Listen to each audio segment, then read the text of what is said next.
Amém. Glória a Deus.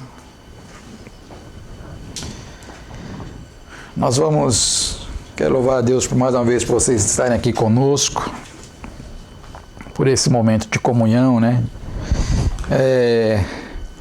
A gente sempre tem essa preocupação de estarmos juntos e, evidentemente, esse momento que a gente vive é um momento mais complicado para a gente poder estar juntos, mas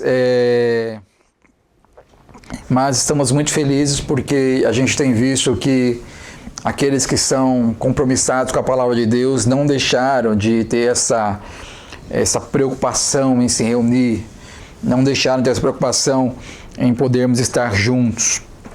Então quero louvar a Deus pela vida de cada um de vocês que tem procurado se esforçar para poder separar esse momento em adoração. Por que eu louvo a Deus? Porque isso faz com que a gente possa nos manter em comunhão. E a comunhão, eu acredito que há um esforço de se manter em comunhão. Então, por cada pessoa que está se esforçando para poder separar esse momento, para a gente poder estar junto, evidentemente a gente poder estar em casa é uma coisa que a gente nos convida mais à preguiça, não é? Um dia como esse, talvez um pouco mais que a cama nos peça um pouco mais, nos queira nos prender um pouco mais. É mais difícil se a gente pensar do que as pessoas se arrumarem para a igreja, é mais difícil as pessoas pararem para poder separar esse momento para Deus. Talvez seja debaixo da sua coberta aí, talvez seja debaixo na sua casa, com a sua família, mas que você possa separar esse momento para que Deus possa tratar os nossos corações mais uma vez. Nós vamos, nesse dia, nós vamos abrir a nossa Bíblia em Lucas capítulo 8, do verso 40 em diante. Lucas capítulo 8, do verso 40 em diante, a gente vai discutir um pouquinho sobre esse texto. Quero que você possa pegar a sua Bíblia, talvez você prefira acompanhar a leitura, mas é importante que você possa, se você vai acompanhar a leitura aqui pela internet ou não, mas é importante que você possa separar esse momento para aquilo que Deus vai fazer conosco, amém? Vamos lá em Lucas capítulo 8, do verso 40 em diante.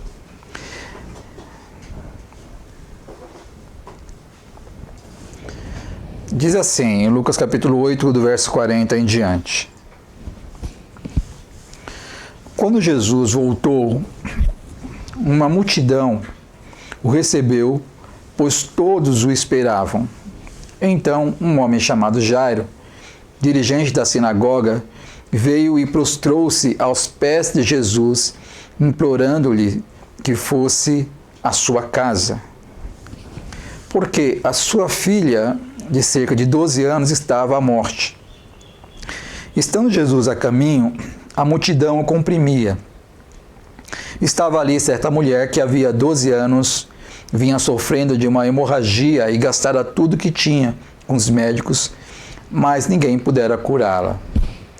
Ela chegou por trás dele, tocou na borda do seu manto e imediatamente cessou a hemorragia.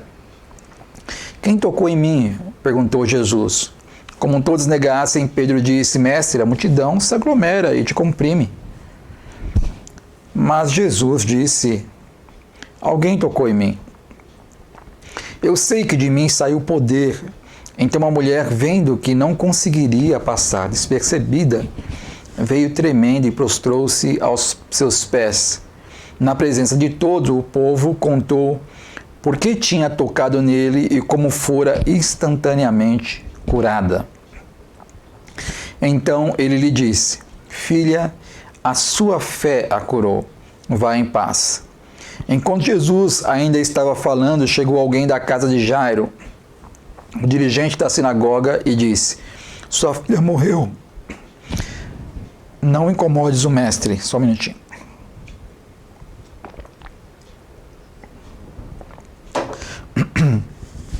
Desculpem, acho que pela manhã a voz sempre fica mais... Até aquecer tudo, a gente fica meio embargada a voz. sua filha morreu, não incomode mais o mestre.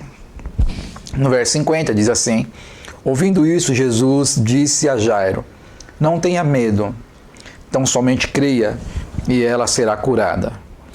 Quando chegou à casa de Jairo, não deixou ninguém entrar com ele, exceto Pedro, João, Tiago e o pai e a mãe da criança. Enquanto isso, todo o povo estava se lamentando e chorando por ela.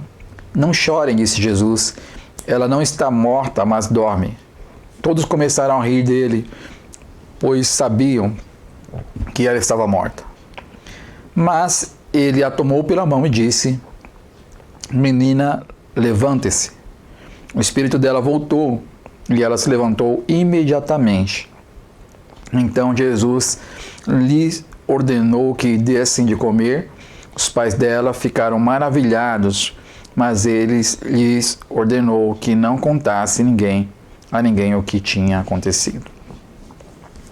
Pai, mais uma vez nós oramos e pedimos ao Senhor que o Senhor possa tratar conosco nesta manhã. Pai, nós oramos mais uma vez, Senhor, e pedimos que a Tua palavra, Senhor, que é verdadeira, a Tua palavra, Senhor, que tem poder, que possa, Senhor, alcançar cada lar aqui, Senhor, que está ouvindo, Senhor, a Tua palavra.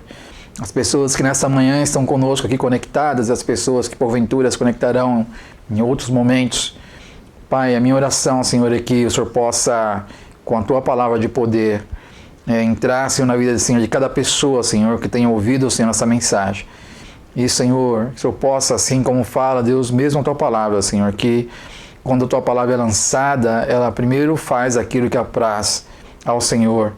Ela não volta para si vazia, Senhor, que assim seja, Pai, para todos aqueles que acessarem, Pai, esta mensagem. Que Tu possas tocar em cada coração e que as pessoas, Senhor, sejam transformadas, Senhor, pela Tua palavra, Senhor, que é poderosa. Em nome de Jesus. Amém. Amém. Amém.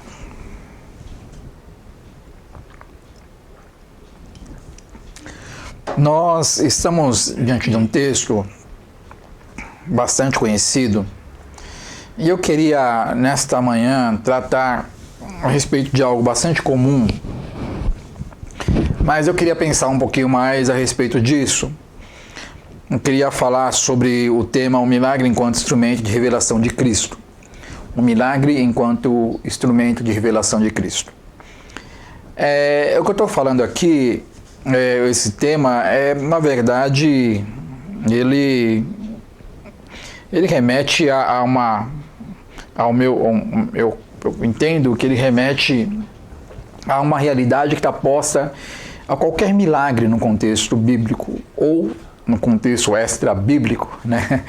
Porque o nosso Deus, a gente sabe que na história vários milagres aconteceram, vários milagres na história aconteceram. Depois de Jesus, os milagres não ficaram em Jesus. Evidentemente, a ação de Deus a partir do milagre, eu não vou discutir sobre isso hoje, mas a ação de Deus a partir do milagre, evidentemente, não é de que Deus esteja obrigado a realizar o tempo todo milagres aos homens em função das suas dificuldades. Não é isso que ainda essa ideia bíblica que Deus esteja a favor dos homens, a favor no sentido de ter submetido aos homens. Evidentemente, tem situações que Deus estabelece o milagre, tem situações que não. A gente vê isso na igreja primitiva. Teve momentos de que a igreja sofreu perseguição, Deus livrou pessoas de fornalhas, teve um momento que Deus permitiu que as pessoas fossem à fornalha. Teve momentos que Deus curou pessoas, teve momentos que Deus não curou pessoas. A gente inclusive lembra me faz lembrar aqui de uma conversa do Paulo, quando Paulo clama por Deus para que Deus pudesse curá-lo, e Deus fala para Paulo: Paulo, eu não vou te curar, porque o meu poder se aperfeiçoa na sua fraqueza. É importante que vocês continuem assim, para que se mantenha humilde. Enfim, a gente observa que Deus não se obriga a realizar o milagre, até porque, como a gente sabe muito bem, a gente já conversou sobre isso em algum momento, o milagre ele está muito acima né? A visão de Deus, melhor dizendo, está muito acima de uma concepção do milagre. Então, nós conhecemos as possibilidades até o contexto da morte, né? Deus conhece todas as possibilidades para além do contexto da morte. Então, isso por si só faz com que a gente tenha uma dificuldade de entender as coisas que Deus muitas vezes estabelece. Então, para a gente, o milagre é algo que nos leva a uma busca incessante, muitas vezes, ao ponto de achar que tudo pode ser resolvido a partir do contexto do milagre, e Deus não necessariamente coloca que o milagre, como eu falei agora há pouco, seja algo que muitas vezes seja o modo de Deus agir. Mas uma coisa é verdade, e é sobre isso que a gente está discutindo um pouquinho nessa manhã. Todas as vezes que Deus realiza o seu milagre, todas as vezes que Deus estabelece as suas benéficas, Deus estabelece com o propósito de, não simplesmente com um propósito, mas sobretudo a possibilidade de conhecer melhor Deus. No milagre, há a revelação de Deus. No milagre, há a revelação de Cristo. É sobre isso que eu queria discutir um pouquinho nesta manhã. A gente vê uma história bastante inusitada aqui, porque é uma história onde existe algumas figuras aí, eu diria três grandes figuras nessa história. A primeira delas é o Jairo, né? É uma grande figura que aparece aqui nessa história. Se a gente observar aquilo que está por trás do Jairo, aquilo que está por trás desse contexto do Jairo, a gente observa que o Jairo, ele é uma pessoa que é um líder de sinagoga. Possivelmente alguém que é leigo, ele não necessariamente precisa entender da palavra de Deus, mas ele é alguém... O que a gente está vivendo hoje é muito parecido com a sinagoga. Evidentemente, naquela época o Jairo não ia fazer uma transmissão ao vivo no YouTube ou no Facebook ou qualquer outra plataforma de stream. O que a gente observa é que existe um pouco dessa ideia na época de Jesus, porque as casas, na verdade, eram usadas como... Você imagina que tinha várias casas. As sinagogas seriam lugares, casas, onde as pessoas se reuniam para poder ler a palavra de Deus, para poder estudar, para poder conversar sobre as coisas de Deus, para poder refletir sobre as coisas de Deus. Então, num certo sentido, hoje eu estou aqui uma espécie de uma sinagoga. Aqui em casa fizemos uma espécie de sinagoga hoje aqui, teoricamente, porque embora a gente não esteja reunidos presencialmente, vocês não estão aqui na minha casa, mas o conceito é esse. O conceito é de um lugar onde não é um templo, onde você se reúne para poder falar das coisas de Deus. Hoje, a gente está aqui com o Mateus e Tainá aqui hoje, nos apoiando, a pastora Simone já esteve aqui ministrando, então a gente está aqui em 4 pessoas aqui, num contexto parecido com o contexto da sinagoga. Pois bem, então o Jairo, ele é essa figura, ele é um líder de uma sinagoga, possivelmente uma pessoa muito conhecida da região, e uma pessoa que era, sendo uma liderança, ele tem um certo respeito. Algumas pessoas eram colocadas como líderes de sinagoga justamente porque essas pessoas tinham, às vezes eram até honradas pelas outras, não necessariamente estava ligado àquilo que eles faziam, mas também uma espécie de honra. De todo modo, ele era uma pessoa honrada em relação à sociedade que ele vivia. Uma liderança. A gente observa essa pessoa. A segunda figura que eu queria destacar é a figura da filha do Jairo, né? Porque é uma criança de 12 anos, numa doença bastante incidente, né? Você vai observar o Jairo chegando para Jesus, falando para Jesus, por favor, vai até em casa. E é interessante o Jairo, quanto liderança, né? Ele se desvencilhar dessa ideia, dessa soberba, dessa coisa toda, e o Jairo se prostra diante de Jesus, diante de um rabino, né? Considerado rabino até então, e se prostra diante dele e fala, por favor, vai até em casa, ora pela minha filha, coloca a mão sobre a vida dela para que ela seja curada, porque ela está tão enferma. O que o Jairo quer dizer, ela está praticamente morta, ela está praticamente desfalecida, não tem muito mais possibilidade para ela. Então, por favor, vai até em casa e coloca a mão sobre ela para que haja cura. É a petição que o Jairo faz para Jesus. Então, essa menina, então, uma criança, 12 anos, necessitando da ação de Deus em uma situação bem difícil em relação à sua vida, praticamente morta, quando Jairo vai procurar Jesus. O texto de Mateus, inclusive, quando vai dialogar sobre esse mesmo episódio, o texto de Mateus, o Mateus escreve, ele faz ele coloca no seu texto assim, ore pela minha filha que ela está morta, né? Evidentemente, possivelmente, quando Jairo vai até Jesus, não é que a filha dele estivesse morta, mas eu acho que Mateus enfatiza um pouquinho mais essa ideia. A ideia ela está praticamente morta. Essa é a ideia. Está praticamente morta. Então, Jesus, faça alguma coisa. Existe uma necessidade de seja algo urgente. Jesus vai até minha casa de forma urgente para que a gente possa verificar essa questão. Então, é a segunda figura. A terceira figura é da mulher, que vai ser grande parte da nossa ministração aqui, vai ser protagonista da nossa discussão aqui. É dessa mulher que a Bíblia não fala sobre, pelo menos nos textos que eu li, eu não me lembro de ver o nome dela, mas dizia de uma mulher que tinha uma doença, um fluxo de sangue.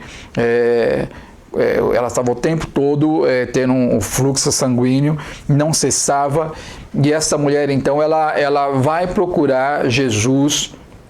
Ela vai diante de Jesus para ser curada, e como a gente conhece bem o texto, talvez muitos de vocês já estejam mais acostumados com esse texto, ela então vai se exprimindo ali no meio da multidão, vai entrando ali no meio da multidão, a multidão vai, então, aquela aglomeração vai tomando conta daquela situação com Jesus, e aí acontece uma coisa impressionante, que aquela mulher, então, ela tem na sua cabeça, se eu simplesmente tocar nas vestes de Jesus, eu vou ser curada.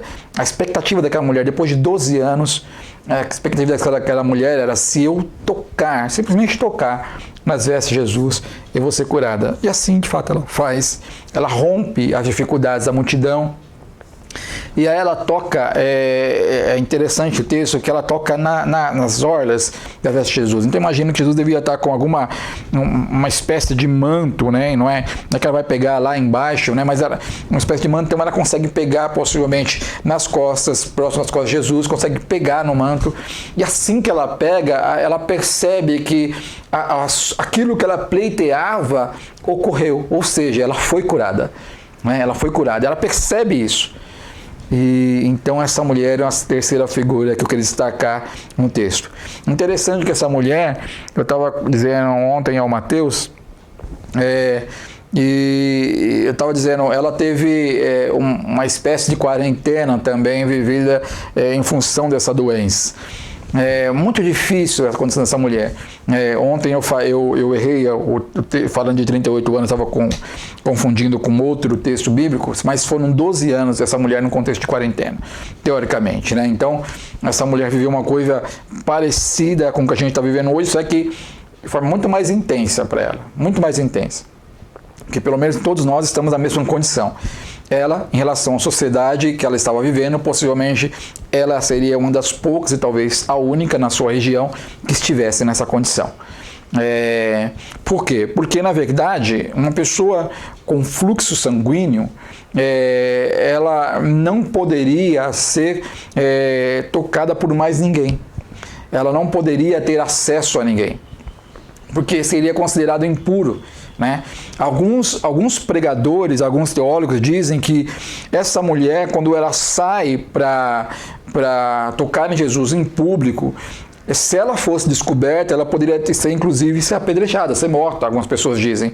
De todo modo, o que é importante a gente perceber é de que ela não poderia tocar em pessoas. Não poderia estar próximo de pessoas. Assim como a gente está vivendo esse drama hoje, a gente não pode se abraçar, a gente não pode tocar as mãos, enfim, a gente não pode ter contatos mais próximos em função dessa dificuldade do vírus. Essa mulher estava condicionada à situação pela lei que estava posta em Israel, e ela não poderia então tocar em ninguém. Né? Então ela vivia essa reclusão, né? Justamente por causa da sua condição. Então, essa mulher toca em Jesus, então ela é curada. Eu queria dialogar, então, sobre algumas coisas desse texto, eu queria pensar em alguns pontos desse texto, e aí eu queria que a gente fosse no primeiro ponto que eu queria destacar desse texto. O primeiro ponto que eu queria destacar a cura que se estabelece ali para além da doença, né? Quando a gente olha para essa situação, a gente vai observar que Jesus estabelece uma cura além da doença. Veja que no versículo 46, versículo 47, essa mulher toca em Jesus, e aí Jesus, ele diz o seguinte, né? Mas Jesus disse, Jesus insiste, as pessoas dizem, Jesus fala, alguém me tocou, e o Pedro fala, mas Jesus, né, tem uma multidão tocando no Senhor, uma coisa meio estranha Jesus falar que alguém tocou. Pedro fala, mas é óbvio que alguém tocou no Senhor, tem uma multidão aí pressionando por todos os lados, as pessoas estão tocando no Senhor o tempo todo, e Jesus insistiu, alguém tocou em mim, eu sei que de mim saiu o poder. Então uma mulher, vendo que não conseguiria passar despercebida, veio tremendo e prostrou-se aos seus pés. Na presença de todo o povo, contou por que tinha tocado nele e como fora instantaneamente curada, né? Tem uma coisa interessante que está posta nessa mulher, como está posto lá em Levítico capítulo 15, verso 25, como eu estava dizendo agora há pouco, né? O Levítico capítulo 15, no verso 25, você pode acompanhar aí a partir do vídeo mesmo. Eu sei que algumas pessoas preferem buscar o texto bíblico na Bíblia, mas para a gente poder agilizar um pouquinho, o Levítico capítulo 15, no verso 25, diz assim, quando uma mulher tiver um fluxo de sangue por muitos dias fora da sua menstruação normal, ou um fluxo que continue além desse período, ela ficará impura enquanto durar o corrimento, como nos dias de sua menstruação. 26. Qualquer cama em que ela se deitar enquanto continuar o seu fluxo será impura, como acontece com a sua cama durante a sua menstruação, e tudo sobre o que ela se sentar estará impuro, como durante a sua menstruação. Quem tocar em algumas dessas coisas ficará impuro, lavará suas roupas e se banhará com água, ficará impuro até a tarde. Quando sairá do seu fluxo, contará 7 dias e depois disso estará pura.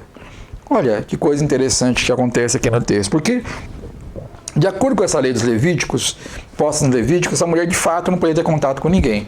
Eu fico pensando como seria difícil, como deve ter sido difícil. Eu acho que tem personagens bíblicos que eu acho que vale muito a pena a gente chegar nos céus e bater um papo, e essas pessoas vale a pena entender um pouquinho como as coisas aconteceram. Evidentemente elas não vão dizer para nós as coisas que passaram com o sofrimento, porque lá nos céus não haverá sofrimento. Do outro modo, se a gente olhar para as coisas que aconteceram, a gente vai compreender um pouquinho algumas coisas, e algumas dessas pessoas que são colocadas nos textos bíblicos me chamam muito a atenção.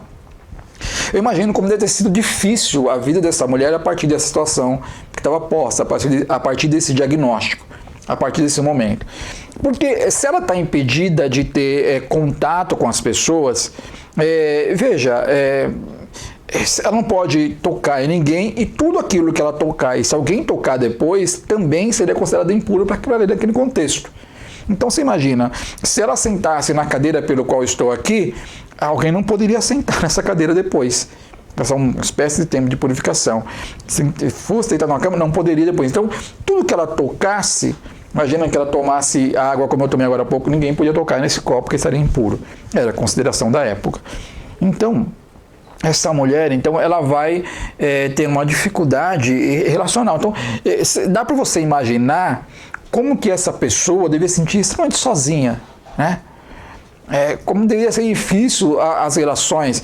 Aqui não diz o texto se ela era já casada, se não era casada, mas como que seria a dificuldade de estabelecer uma relação de proximidade com alguém em relação a sua vida amorosa, como seria difícil ter contato, sabendo se não quer ter filhos, se não tem filhos, mas como seria difícil esse contato. Se tivesse contato, haveria todo um ritual a posterior para poder se livrar daquela situação. Então esta mulher, ela estava numa condição muitíssimo complicada. Ela estava numa espécie, volto a dizer, de isolamento social por em torno de 12 anos. A gente está há 2 meses apavorado, a gente está, né? A gente está há 2 meses aqui numa condição de isolamento, a gente já está apavorado. Essa mulher estava em torno de 12 anos numa condição muito complicada. E aí olha o que acontece aqui em relação à busca dessa mulher. Jesus, quando ele está fazendo isso, é muito interessante que Jesus, se você observar no texto, Jesus, essa mulher, ela toca em Jesus e ela não tem nenhuma pretensão de ser vista. Ela não tem nenhuma pretensão de que as pessoas percebessem ela. Ela toca em Jesus discretamente e já ali, no meio daquela aglomeração, ela já percebe que foi curada e já se distancia daquela condição sem procurar ser percebida, né? Ela fica numa condição mais confortável ali para que ninguém percebesse. E Jesus insiste para que essa mulher possa sair do seu anonimato.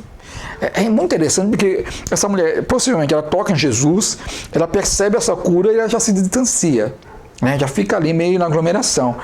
E Jesus fala, alguém me tocou.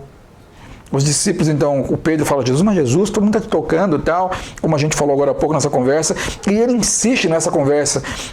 Tem a ideia do grego, quando ele vai fazer essa fala, ele fala como se fosse já no sentido no gênero feminino. É como Jesus dissesse...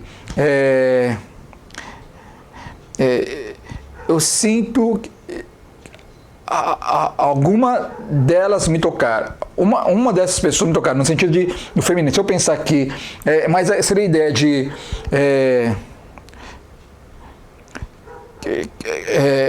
se eu fosse pensar, eu estou tentando aqui trazer o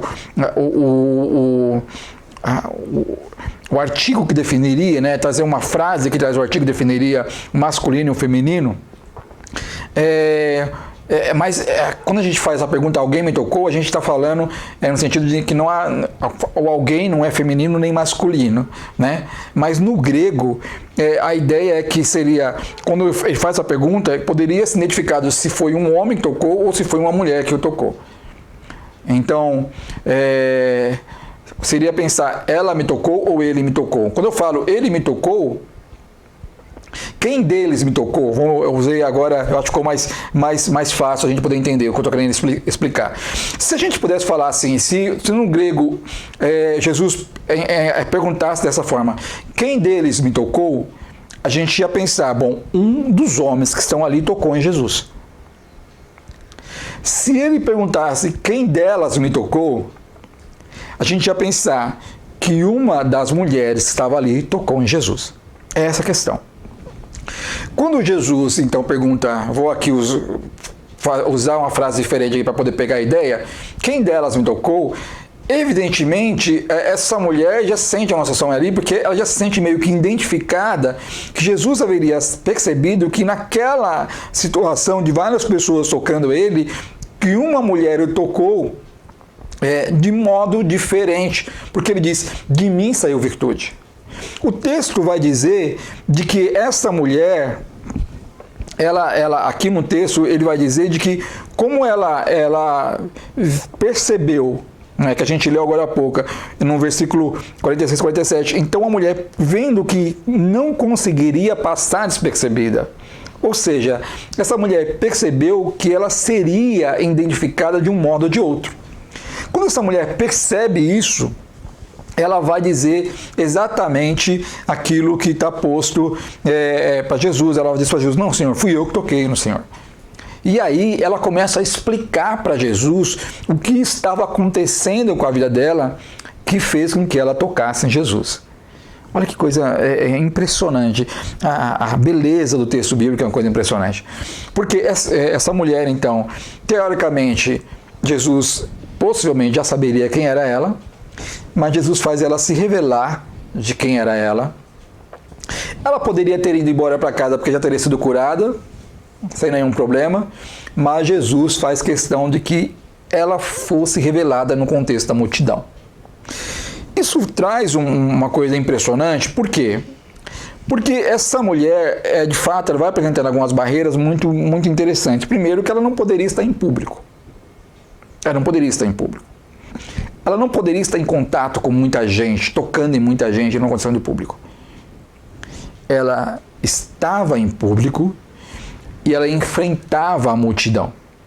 Então, uma das primeiras curas que essa mulher vai acontecendo na vida dela, que antecede a sua cura do seu organismo, é esse posicionamento que ela tem.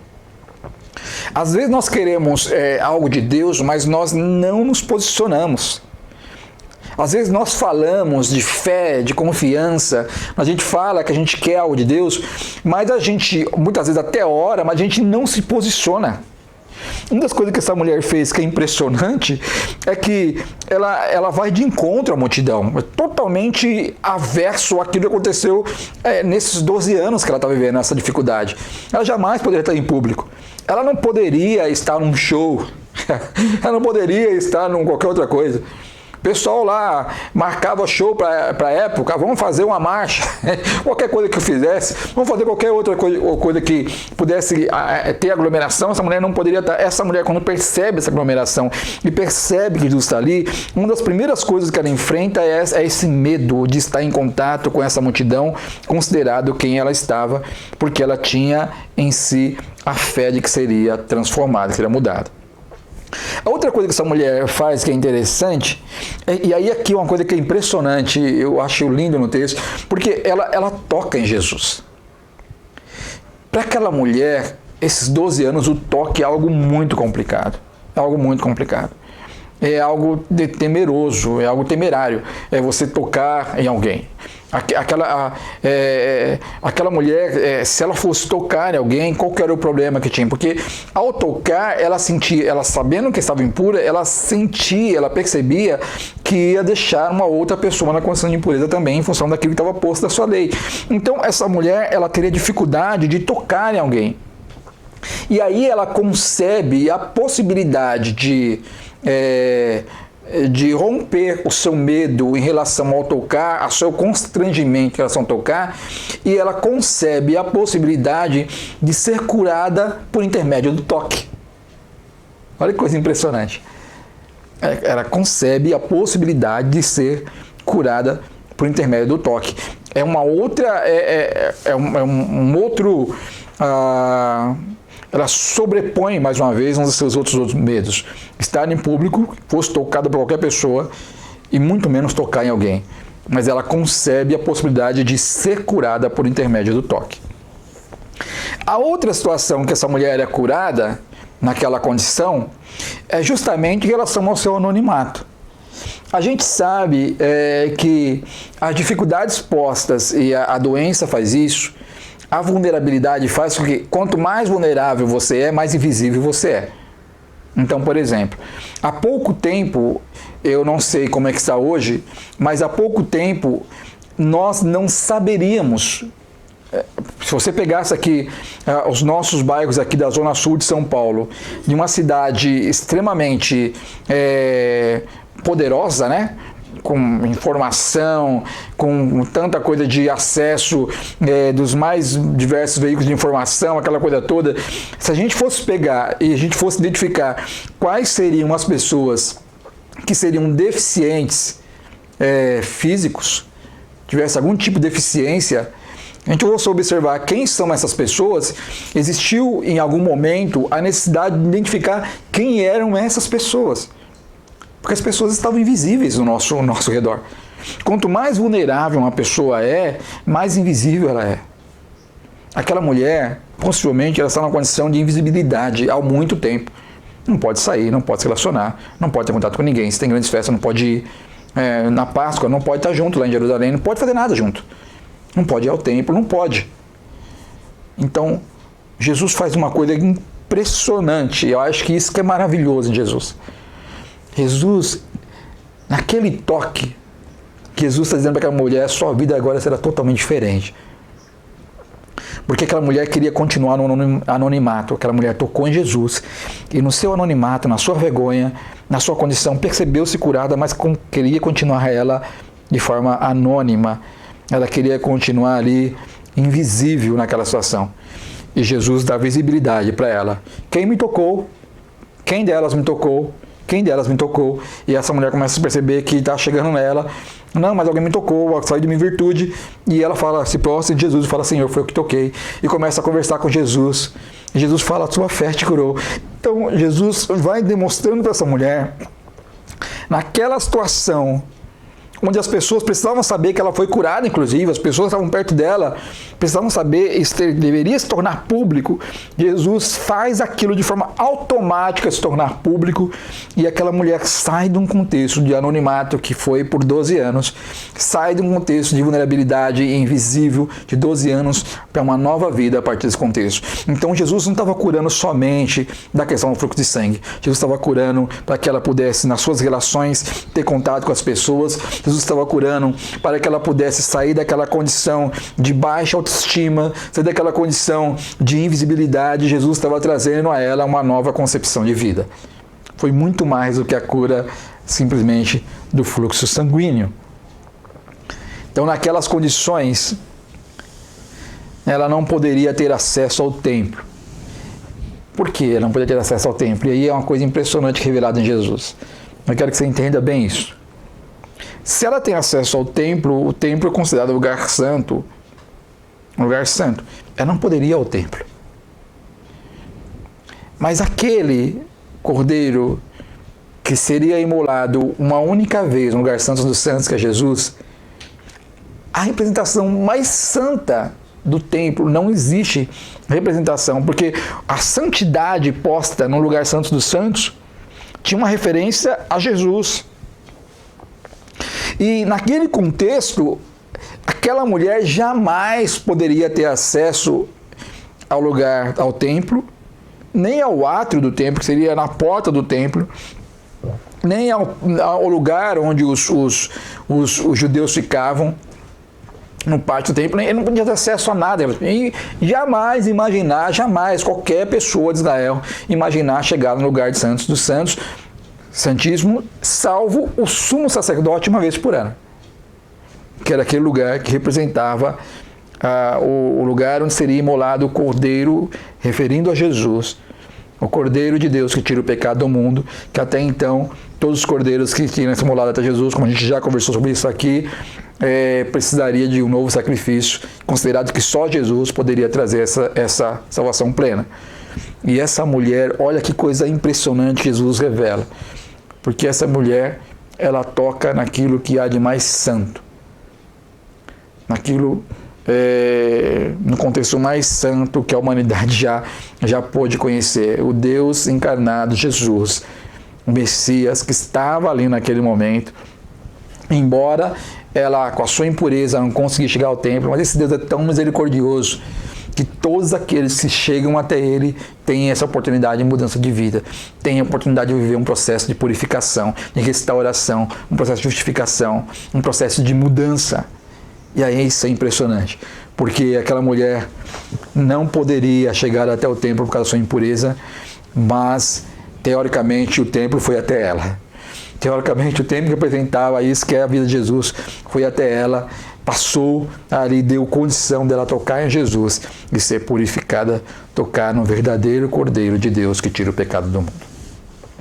O segundo ponto que eu queria destacar, para a gente poder conversar um pouquinho, o segundo ponto eu queria colocar em forma de interrogação, para a gente poder pensar um pouquinho.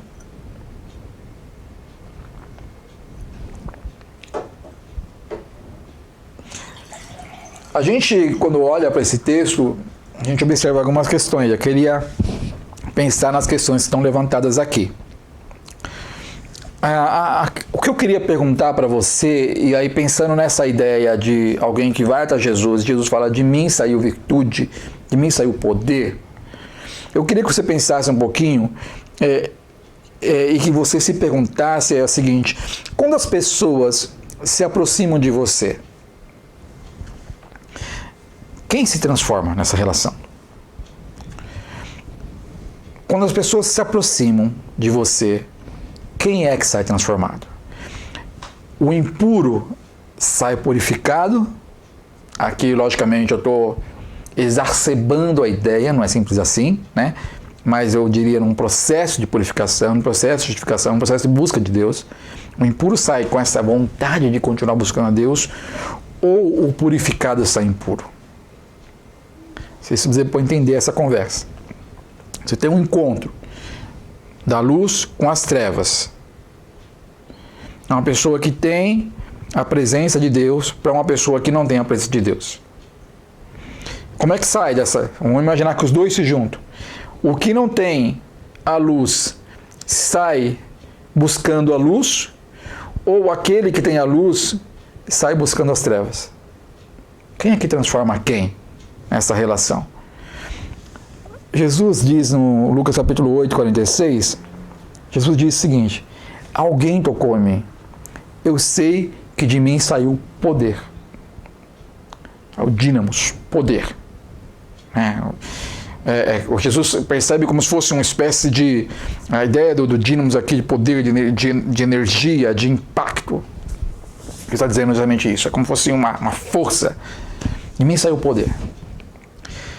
Evidentemente, quando a gente olha isso para Jesus, mas veja que Jesus fala em relação para a gente. Em Mateus capítulo 5, no verso 13, diz assim: vocês são o sal da terra. Mas se o sal perder o seu sabor, como restaurá-lo? Não servirá para nada, exceto para ser jogado fora e pisado pelos homens. No Romanos, capítulo 12, no verso 2, diz: não se amoldem aos padrões deste mundo, mas transformem-se pela renovação da sua mente, para que sejam capazes de experimentar e comprovar a boa, agradável e perfeita vontade de Deus. Eu insisto veementemente nessa ideia, né? É muito comum, às vezes eu me vejo pregando sobre algumas questões, e evidentemente tem questões que a Bíblia, que são conceitos novos que a gente vai ter na Bíblia, mas tem conceitos bíblicos que são muito repetidos em vários textos bíblicos. E eu às vezes tento ser fiel ao que o texto está propondo, e às vezes, de fato, levanta algumas ideias que estão postas no texto, que o texto ressalta, que até já foram objeto de outras pregações. E esse é uma temática que eu costumo levantar muito nas pregações que eu tenho feito na igreja, né? E agora fora do contexto da igreja, aqui online. A gente vai observando de que o que a Bíblia nos provoca é aquilo que, inclusive, o próprio apóstolo Paulo fala quando nós diz que nós somos embaixadores de Cristo. Como a Bíblia fala aqui, eu tenho o costume de orar nos finais do culto, dizendo: Senhor, nos ajuda a ser luz do mundo, sal da terra, ajuda a ser testemunho do teu reino. Eu tenho orado isso constantemente nos finais do culto, talvez você tenha percebido isso, e às vezes talvez você possa perceber que pareceu uma oração repetitiva, mas eu confesso que muitas vezes que eu estou orando isso, eu peço realmente isso para Deus, eu quero isso para Deus, aos finais do culto. Senhor, nos ajuda que nessa semana, nosso distanciamento, a gente não vai estar tão reunidos, mas ajuda a gente a se lembrar que nós somos sal da terra, que nós somos luz do mundo. A gente tem um impacto onde a gente for, a gente tem uma ação onde a gente for.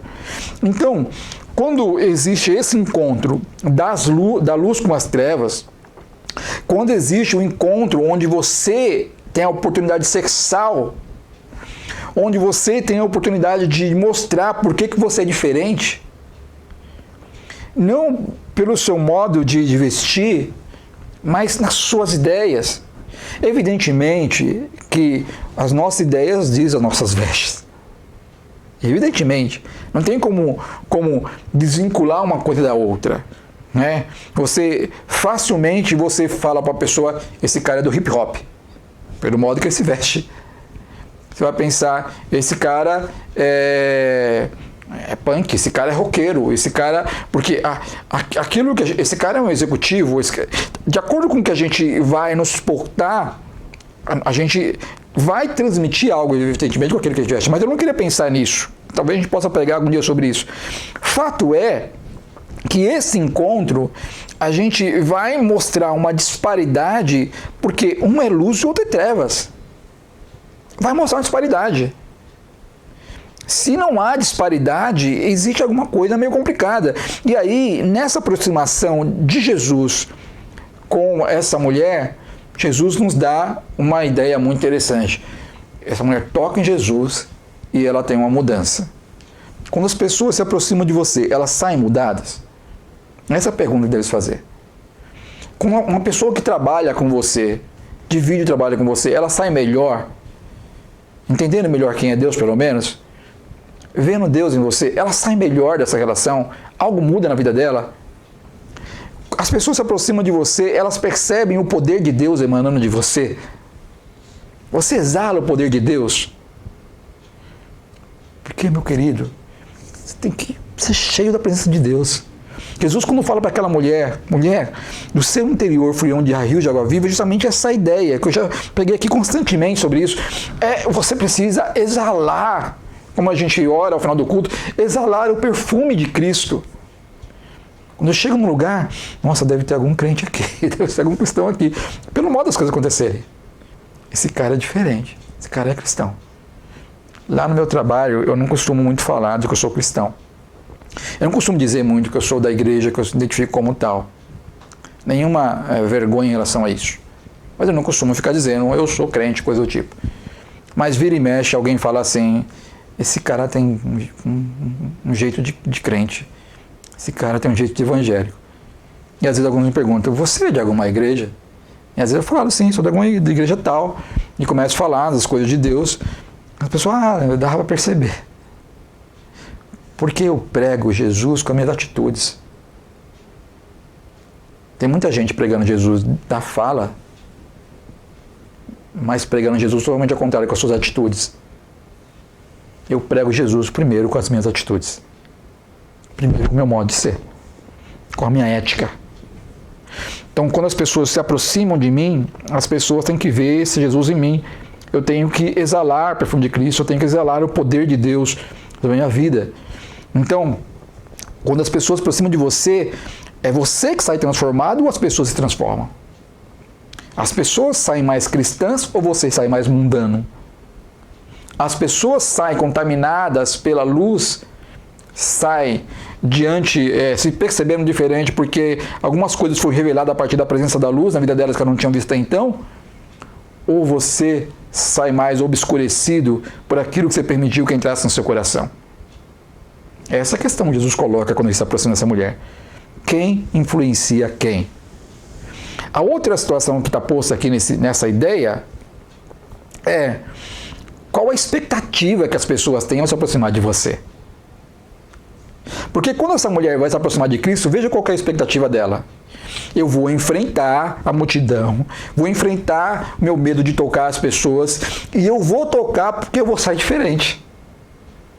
Eu vou tocar porque eu vou sair diferente. Então, quando essa mulher se aproxima de Jesus, evidentemente, Jesus, ela não conhecia Jesus pessoalmente, possivelmente, mas ela conhecia Jesus de ouvir falar. Porque, de acordo com o que você ouvia falar de Jesus, a expectativa que ela tinha ao se aproximar de Jesus é de que ela saísse dali curada. De maneira que, se você... Por isso que eu falo, presta atenção nas suas atitudes. Eu falo o tempo todo isso. Não é porque eu sou puritanista, irmãos. E nem sou, não me considero puritanista. É porque eu estou o tempo todo pensando, Senhor, eu quero ser melhor. Eu quero que o Senhor me use no meu dia a dia. Eu quero que o Senhor manifeste a sua glória. Porque se as pessoas começarem a ver o meu jeito de agir, perceberem quem eu sou, as pessoas vão querer se aproximar de mim querendo isso. Meu irmão, mais claro, eu vou procurar ser aqui. Se as pessoas vão se aproximar de você para te chamar para uma grande balada, para se divertir, para isso aqui. Não que se você não possa ir em algum lugar. Eu tenho uma amiga que dizia assim para mim, que dizia para algumas outras, eu nunca vi ela dizendo assim, para a glória de Deus, não para mim, mas dizendo, eu vi uma pessoa tão cristã, às vezes como o Gilmar demonstrava cristianismo, porque ele chegou aí comigo, eu era punk, ia num lugar como esse, e ele estava ali comigo sem problema nenhum. Evidentemente, eu vou num lugar como esse, a pessoa está tomando a sua bebida, eu estou tomando meu refrigerante. Está postando diferente, eu vou postar totalmente diferente. Porque não é o lugar que me contamina. E nem que seja assim, alguns que pensam dessa forma. Eu tenho que mostrar o amor de Cristo. Independente de onde eu estou. Eu tenho que saber de quem é a minha identidade, independente de onde eu estou. podemos discordar algumas coisas, até brinquei com ela, falei, olha, eu já preguei falando sobre muitas ideias do punkismo, do punk, que é muito parecida com a ideia do evangelho de Cristo, né? Porque de fato ideias são parecidas. Independente, eu não quero dar sobre isso, mas eu quero que a gente entenda que eu posso estar naquela condição, mas a expectativa que a pessoa tem de mim é que eu não farei aquilo que eu faria se não tivesse Cristo. Porque se ela não me perceber diferente nessa condição, aí existe um grande problema. Então, quando as pessoas se aproximam de você, qual a expectativa que elas têm? Qual é a imagem que você oferece às pessoas em relação à imagem de Cristo? Ou você oferece a imagem do mundo? Quando as pessoas te veem nas coisas que você faz, será que elas aproximam de você como aquela mulher se aproximou de Cristo? Eu vou chegar até Ele, eu tenho algo novo para a minha vida, vai mudar a partir disso? Eu quero aquilo que Ele tem, o poder de Deus está nele, eu quero essa cura, eu quero essa mudança. Ou será que as pessoas se aproximam de você sem essa expectativa? Uma expectativa de mais um que está aí para tudo. Como é que as pessoas se aproximam de você? Terceiro ponto que eu queria destacar, e aí eu queria focar um pouco na história do Jairo, agora, aqui em diante, e da sua filha, é sobre a ideia do tempo de Deus. É uma coisa muito complicada quando a gente pensa nessa ideia do tempo de Deus, que a gente tem uma dificuldade de compreensão do tempo de Deus.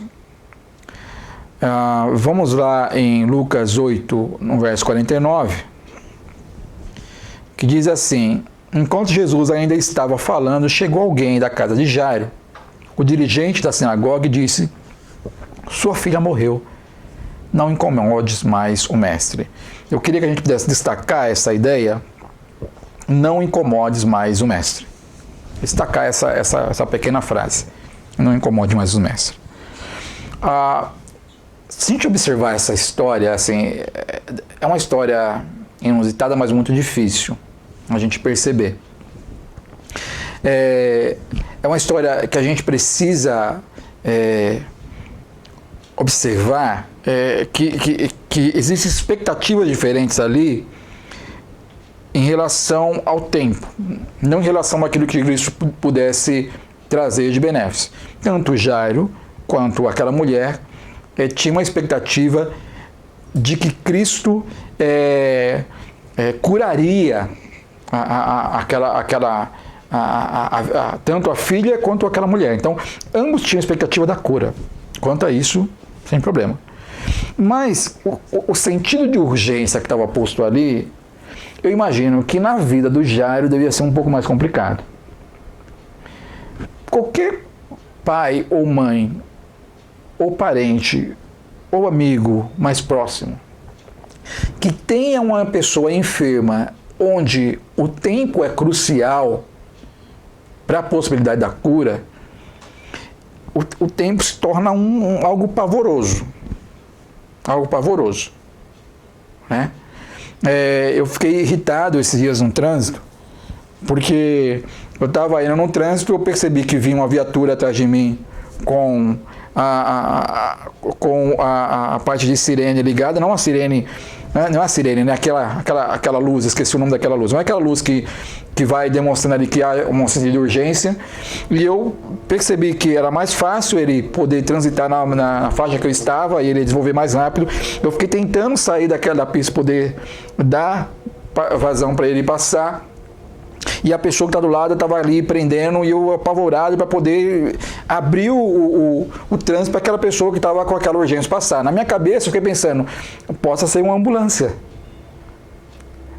E a ambulância tem isso, a ambulância ela tem urgência, né? Você deve ter visto vídeos já, e eu recomendo, irmãos, todo mundo está me ouvindo aqui, veja os vídeos relativos a isso. Se você tiver uma ambulância atrás do seu carro pedindo passagem, dê passagem. Né? Sobe em cima da guia, faz qualquer outra coisa, abre um lado, abre outro, mas dê passagem.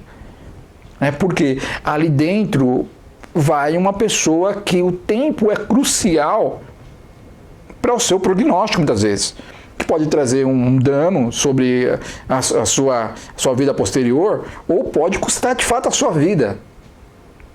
Então, para Para quem o tempo voga contra, para quem um segundo parece horas, né? Porque existe uma necessidade de agilidade, qualquer coisa que interrompe é um grande problema. E o Jairo está nessa condição. O Jairo está nessa condição, porque imagina o Jairo quando ele vai até Jesus, Jesus, por favor, vamos rápido, minha filha está lá, está morrendo, pelo amor de Deus, me ajuda, eu estou aqui apavorado, eu já fizemos de tudo, a menina está morrendo. Então o Jairo está apavoradíssimo. E aí o Jairo percebe que para Jesus chegar até a sua casa já seria muito difícil, porque existe uma multidão dificultando a ida de Jesus. E aí o Jairo vai, ainda bem que está chegando, e tomara que essa pessoa abre o caminho, Jesus precisa chegar logo na minha casa, a minha filha está quase morta, Jesus precisa chegar logo lá. De repente, o Jairo ali, talvez angustiado por aquela situação, de repente Jesus para. Quem me tocou? O Jairo fala, que conversa é essa? Eu fico pensando na cabeça do Jairo, que conversa é essa? Jesus, deixa isso para lá. Espera lá, minha filha está quase morrendo. E aí Jesus insiste nisso. Não, de mim saiu o poder. O Jairo ali vai assistindo aquela cena, mas com seu coração angustiado. Ai meu Deus, onde é que isso vai dar? Eu preciso chegar logo na minha casa, minha filha está praticamente morta. Não, de mim saiu o poder, aquela conversa, Jesus conversa com a mulher, não sei o que, aquela coisa toda. Quando Jesus está terminando de conversar com aquela mulher, alguém chega para Jairo e fala exatamente isso que foi posto aqui no texto. Jairo, já era. Sua filha já foi. Sua filha já morreu. Eu fico pensando na cabeça do Jairo naquele momento. Tudo parou. Ali parou tudo mesmo. Eu acho que ali o Jairo pensa na sua história, em como que sua filha veio ao mundo. Em tudo aconteceu. E eu acho que o Jairo entra em um estado de choque praticamente. Alguém fala para Jairo, não incomode mais o mestre. Para tudo. Aí o Jesus fala para o Jairo uma coisa que é impressionante. Jesus fala para Jairo, Jairo, não tenha medo não. Não tenha medo não. Interessante Jesus falar isso para Jairo. Eu talvez usaria uma outra ideia. Jairo, não fica triste não. Mas Jesus, em vez de usar a ideia de não fique triste, Jesus fala, não tenha medo. Quais são os medos que estão postos em relação a Jairo? Medo de não ter mais a possibilidade de viver com a sua filha? De aquele fato se tornar uma realidade que se imponha à distância em relação à sua filha e nunca mais vê-la? Fazer disso uma tragédia para a sua casa? Medo da sua própria morte? Medo que tudo está por vir? A gente não sabe muito bem quais são os meios que estavam postos ali. Mas é o fato que Jesus fala isso para Jairo. Mas o que eu queria chamar a atenção é justamente essa ideia que a pessoa fala para Jairo. Já que a sua filha já morreu, não incomode mais o mestre. Quando isso se estabelece essa mesma ideia quando Jesus vai quando Jesus volta de um lugar onde ele estava, esqueci o nome exatamente, quando Maria e Marta mandam chamar Jesus porque o seu irmão Lázaro estava doente. E alguém vai até Jesus e fala, depois que Jesus chega até aquele lugar, a Marta chega para Jesus e fala, Jesus, já chegou tarde. Por tarde. Infelizmente, já faz 4 dias que meu irmão está morto e já está sepultado. A gente tem essa ideia de que quando a notícia chega para Jesus, é que Jesus perdeu o time, perdeu o tempo. Ele perdeu o momento. E aí, a gente tem isso muito forte dentro da nossa cabeça, porque às vezes a gente fala para Deus algo e Deus estabelece as coisas numa velocidade, numa dinâmica que a gente não está muito acostumado, que não é a expectativa que a gente tinha. A expectativa de resolução que a gente tinha era muito mais rápido, muito mais breve, muito mais... que ali fosse muito mais urgente. E Jesus vai numa outra lógica, num outro tempo. Aí Alguém fala para Jairo, Jairo, não dá mais tempo. Jesus se atrasou, é isso que está querendo dizer. Não dá mais tempo. Não adianta mais orar. E aí nessa expressão, não incomode mais o mestre, ele faz a gente refletir sobre uma coisa em relação a quem está declarando. Porque quem está declarando, ele está declarando a consciência que ele tem que existiria uma limitação de Jesus naquela situação. Então, veja, quem está declarando não incomode mais o mestre, está dizendo não tem mais o que fazer. A situação está consumada, não tem mais o que fazer. Então essa ideia está dizendo da limitação que essa pessoa tem em relação àquilo que Jesus poderia fazer em relação àquela situação.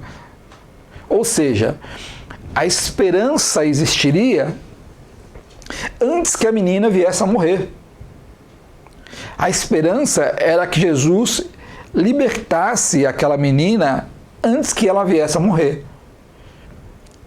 E não porque após a consumação da morte, já não tinha mais o que fazer, já não tinha mais esperança.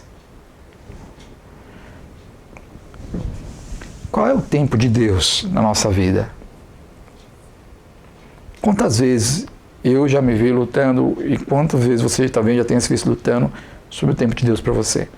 Porque aquilo que você gostaria não acontece no seu tempo, mas no tempo de Deus. Aquilo que você esperava acontecer não acontece no seu tempo, mas no modo e no tempo de Deus. Qual o limite que você coloca para o seu Deus? Qual a percepção que você tem?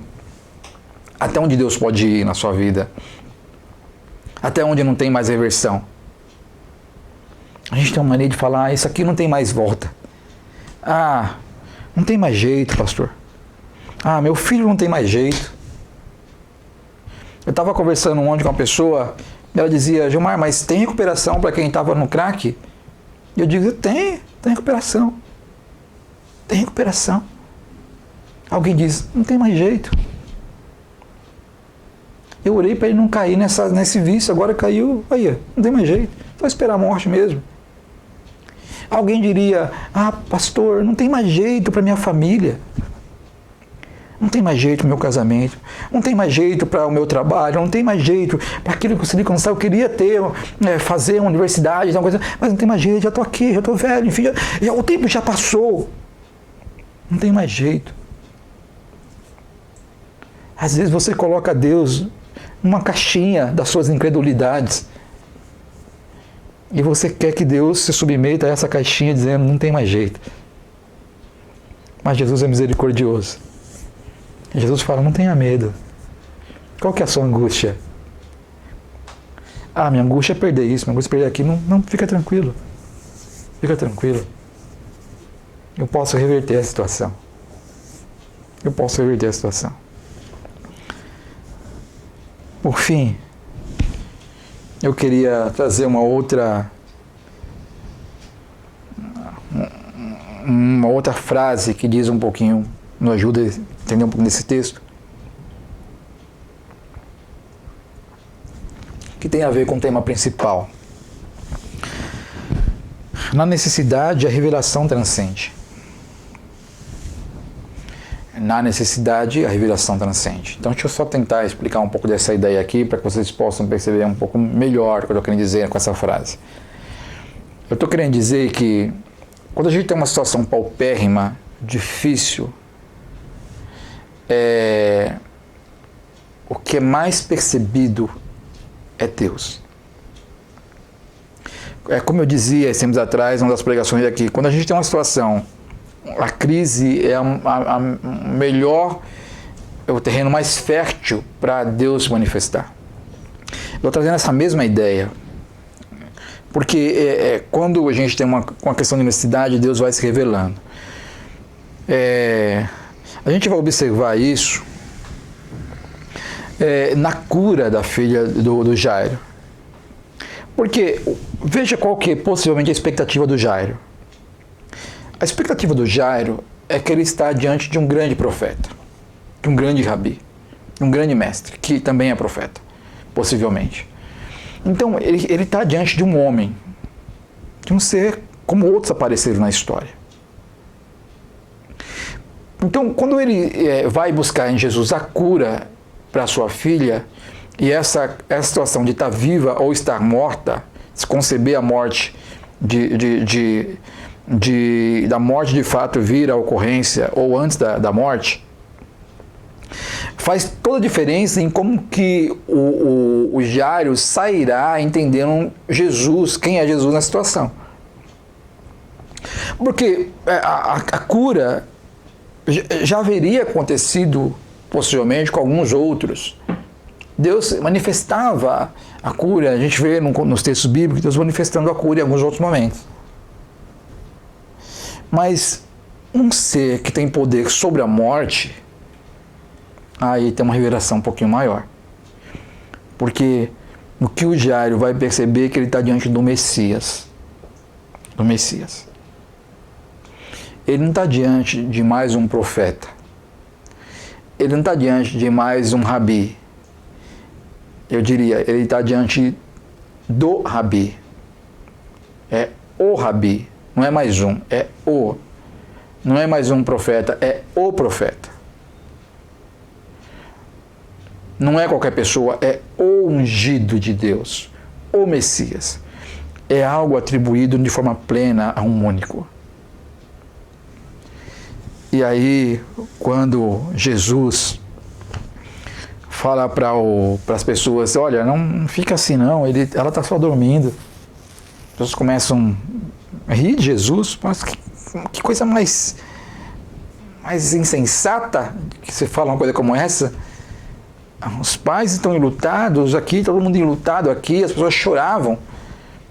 Possivelmente já teria aqui os profissionais da época dos velórios já estavam ali, né?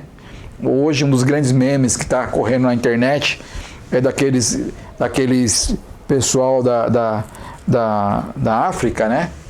De Senegal, de Gana,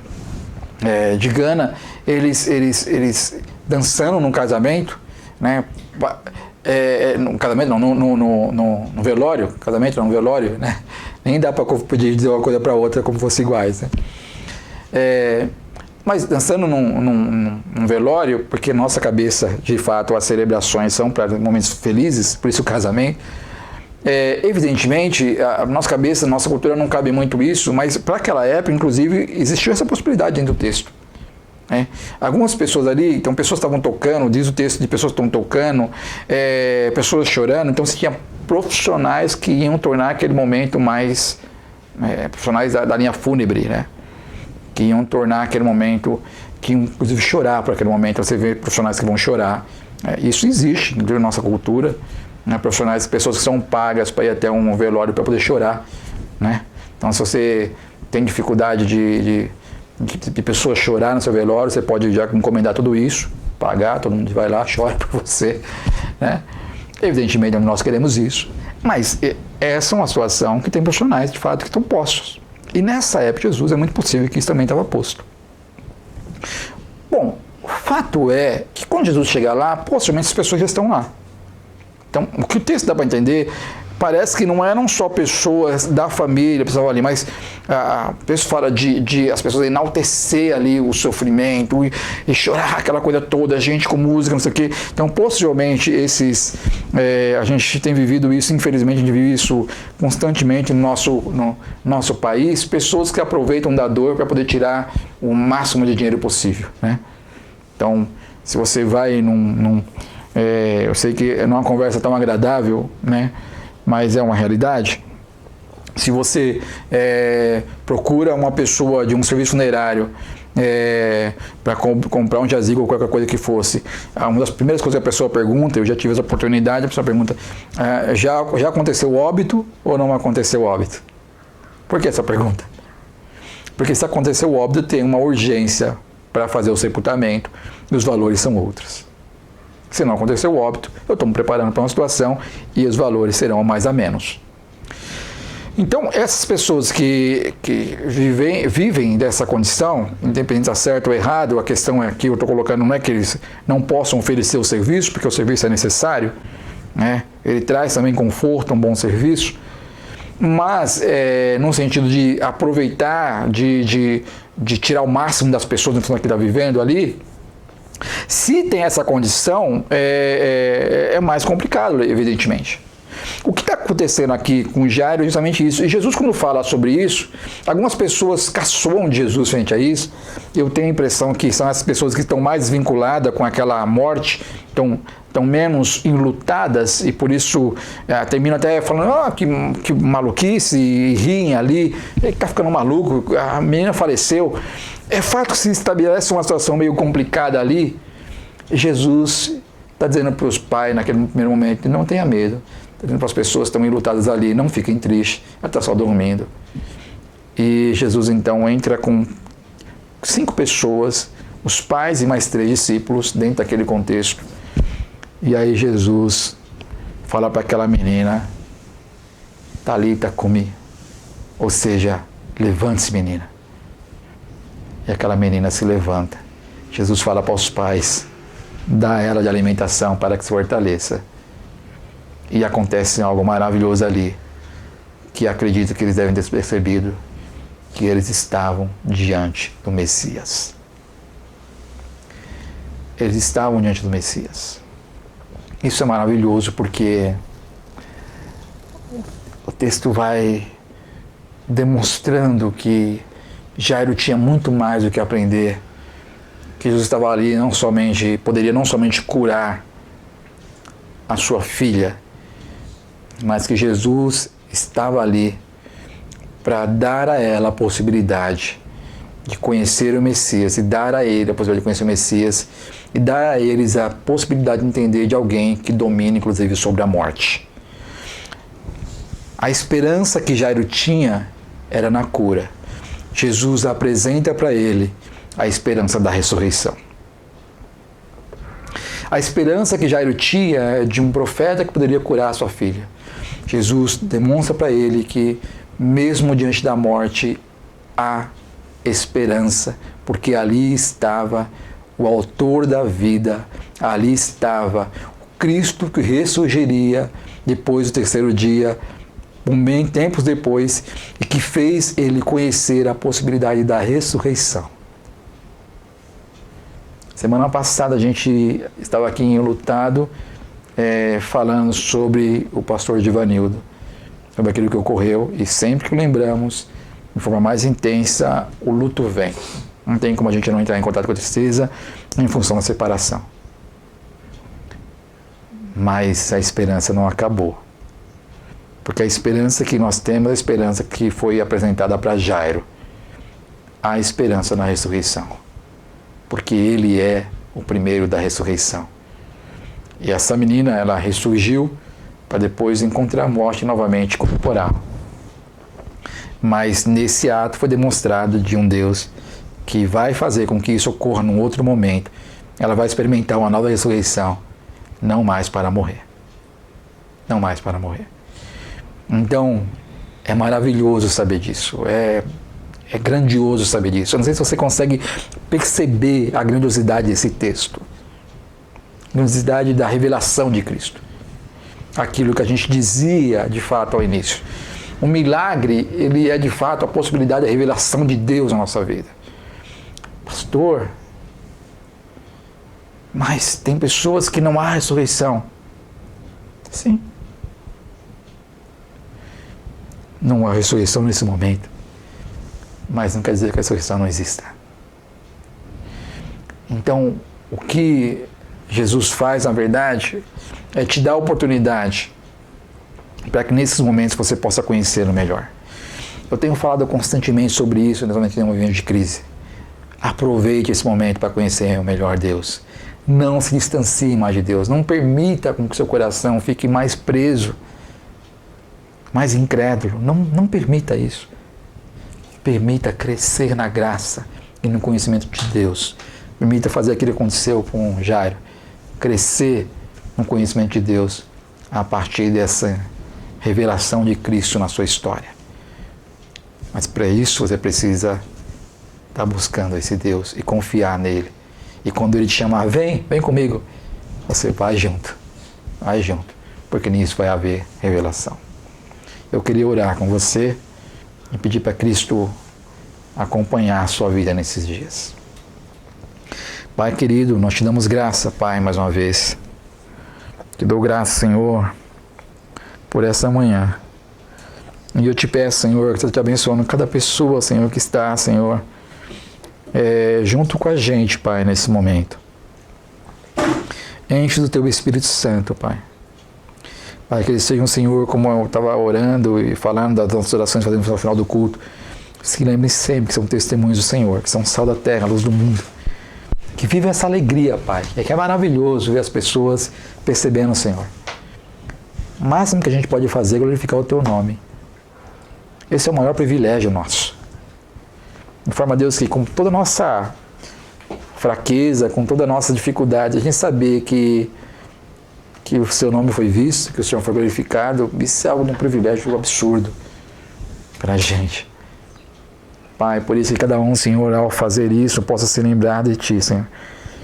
E possam, Deus, viver essa alegria.